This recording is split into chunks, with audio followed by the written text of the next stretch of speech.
जैसे हो सके वैसे देर निर्वाह करो धर्मयुक्त पदार्थों से। तुम्हें शोकातुर नहीं होना पड़ेगा विषय के लिए, संसार के संबंधों के लिए या किसी भी व्यवस्था के लिए नहीं होना पड़ेगा। हम अल्पज्ञता के कारण शोकातुर भविष्य के लिए हो जाते हैं कि भविष्य में हमारा क्या होगा, वर्तमान तो ठीक चल रहा है। ये भविष्य की जो बात है वो शरणागत नहीं है, इसलिए है। अरे शरणागत वो तो साधु है, अरे तो बेस रख लिया है, अभी हृदय शरणागत नहीं हुआ। भविष्य की चिंता बिल्कुल, न भूत की, न वर्तमान की, न भविष्य की। शरणागत के हृदय से इन चिंताओं का अपहरण हो जाता है। भगवान बलराम जी को सखा का रूप रख करके खेल रहा था प्रलंबासुर। देखा श्री कृष्ण तो बड़े चतुर हैं, इनको प्रवीण हैं, इनको खेल में फंसा के ले जाना बड़ा कठिन। तो बलराम जी को उसने अपनी पीठ में लाद लिया।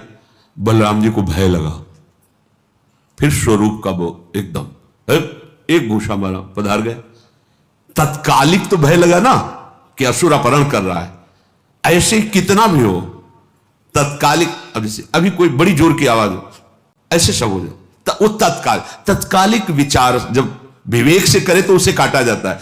हमारा जीवन तो प्रभु के लिए है, जैसे भी जोई जोई प्यारो करे सोई मोहि भावे।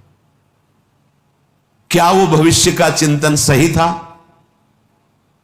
बिल्कुल गलत, बिल्कुल अस्तित्वहीन। ऐसे ही जब हम अपने आराध्य से देव से अलग होकर शरीर को सोचते हैं तो भूत की चिंता, वर्तमान की चिंता, भविष्य की चिंता, मैंने ऐसा किया उसे भोगना पड़ेगा, ऐसा ना करते तो ऐसा, भूत की चिंता, वर्तमान की चिंता, भविष्य की, ये तीनों चिंताओं का अपहरण हो जाता है शरणागति से। ये हम विश्वास के लिए कह रहे हैं, हमें आगे के विषय में नहीं सोचना।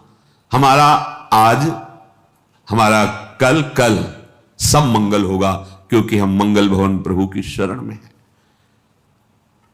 तुम्हें शोक प्राप्त नहीं होगा, ये बहुत मतलब विश्वास की बात। जैसे वृद्ध शरीर, आप वृंदावन वास कर रहे हैं, आपको लग रहा है कि अब घर जाना पड़ेगा, कोई हमारी सेवा, जाना पड़ेगा। घर है आपके, घर ना है, घर वाले, जाना पड़ेगा।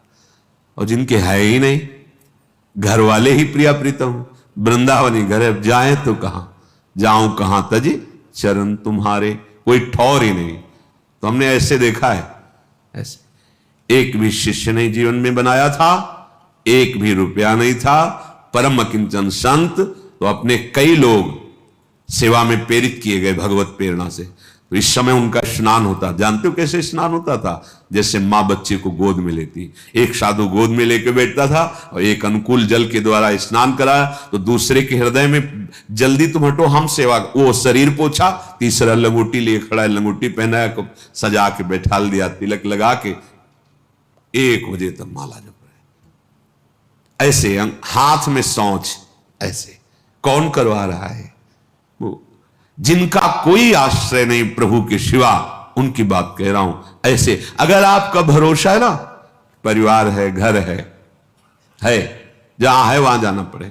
जब है ही नहीं तो फिर जो है वो विविध रूप धारण करके सेवा करते। इसलिए विश्वास को कभी मत डालो, विश्वास को मत हिलने दो।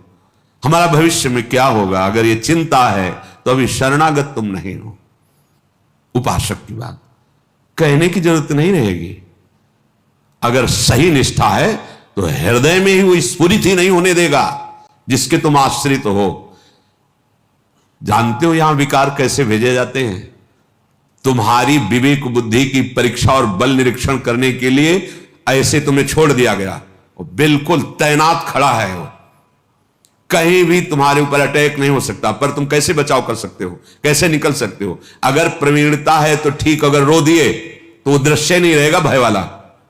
जब वो उपस्थित है तब, और अनुपस्थिति में तो आएगा ही नहीं। तुम सोचते क्या हो? जो आराध्य देव है, जो गुरु तत्व है, वो वही बैठा रहेगा जहां से स्फुरित होता है, वही दबा देगा। प्रश्न की जरूरत ही नहीं पड़ेगी, पुकारने की जरूरत ही नहीं पड़ेगी, तुम शरणागत हो। पर वो अल्पज्ञता होने के कारण हम प्रकट को तो महत्व देते हैं और बाद के लिए सोचते हैं जब अप्रकट हो गए तो कैसे चले।